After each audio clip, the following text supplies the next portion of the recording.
Salut tout le monde, je suis Leslie Brochot, plume du vin, auteure et fondatrice du média Au Comptoir, le média qui parle de tout et de vin. On navigue toujours sur la Loire, direction Chaumont-sur-Loire. Et je vous embarque une dernière fois à table avec les Rouges de Loire.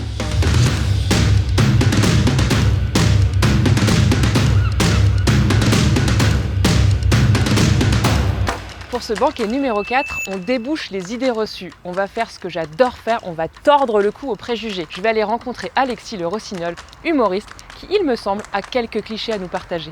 Salut Alexis. Salut Leslie. Bienvenue sur les bords de Loire. C'est vraiment joli. Hein. Je suis contente de te rencontrer parce que j'ai cru comprendre que tu avais quelques préjugés sur les Rouges de Loire.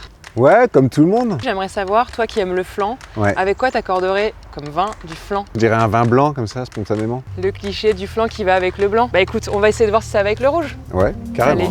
Allez. Bonjour. Bonjour. Leslie. Bonjour. Jean-Martin. Enchanté.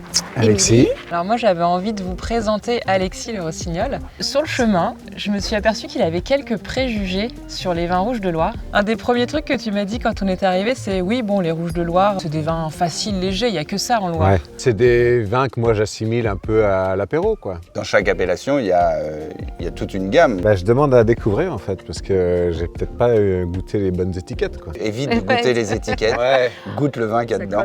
Justement là, il y a une bouteille de gamay. Et nos verres sont vides, alors ce serait bien de l'ouvrir quand même. Allez. Je le trouve, tu sais, très clair. C'est un gamay. C'est un gamay. Le gamay, c'est pas un vin foncé. Les gamay de Touraine font partie effectivement des vins plutôt légers. Tous ne sont pas légers, mais il y en a. Pour s'accorder avec la charcuterie, c'est le top. Allez. Voilà. Là, moi, pour moi, c'est un vin, quand même, tu as envie d'accompagner par quelque chose à manger. Il y a beaucoup, c'est poivré, comme tu disais, il y a de la complexité. Là, on saute dans le chinon. On saute dans la Vienne. C'est un vignoble sur les alluvions, donc on n'est pas encore sur les coteaux. Vous voulez goûter? Ouais. C'est pas la même couleur déjà. Non. C'est sur un autre cépage là. Donc là, c'est du Cabernet Franc. Ça, typiquement, encore plus que celui d'avant, donc on avait déjà quand même envie de grignoter. Là, tu bois pas ça tout seul. Il faut s'asseoir, il faut manger, des choses protéinées. T'as raison.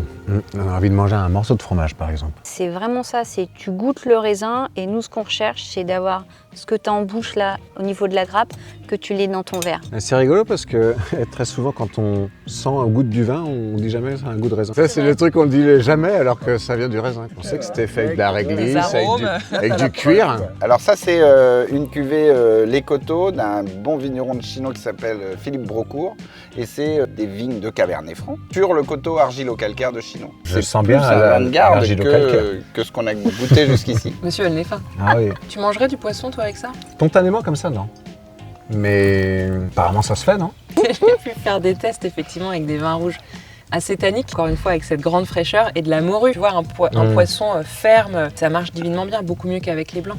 Où sont les poissons? Un peu de morue s'il vous plaît. On a la Loire en bas là, où sont les poissons de Loire? La fameuse qu'on a La bien fameuse connue. morue de Loire. En gros, en fait, il n'y a pas de règle, quoi. Il n'y a pas d'interdiction, il n'y a que de la curiosité. Ouais. En fait, tout à l'heure, tu as parlé de boire les étiquettes. Ouais. Donc effectivement, les buveurs d'étiquettes ne se retournent pas directement sur les grands rouges de Loire. Les gens qui apprécient le vin, qui sont des vrais amateurs de vin, ils connaissent forcément nos vins.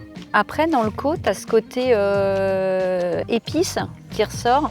Et quand tu as des plats comme des tagines, des choses à base d'épices, et ben ça matche très très bien aussi. C'est ça l'avantage aussi des rouges de Loire, c'est que ça s'accorde avec vraiment un panel de cuisine très très différente. Tu peux aller dans la cuisine asiatique ou la cuisine traditionnelle française, tu trouveras toujours un rouge de Loire pour l'accompagner. Je ne sais pas si vous savez, mais Alexis est un fan de flan. Il fait même un livre. Il est en train d'écrire un livre sur le flan. Le flan pâtissier.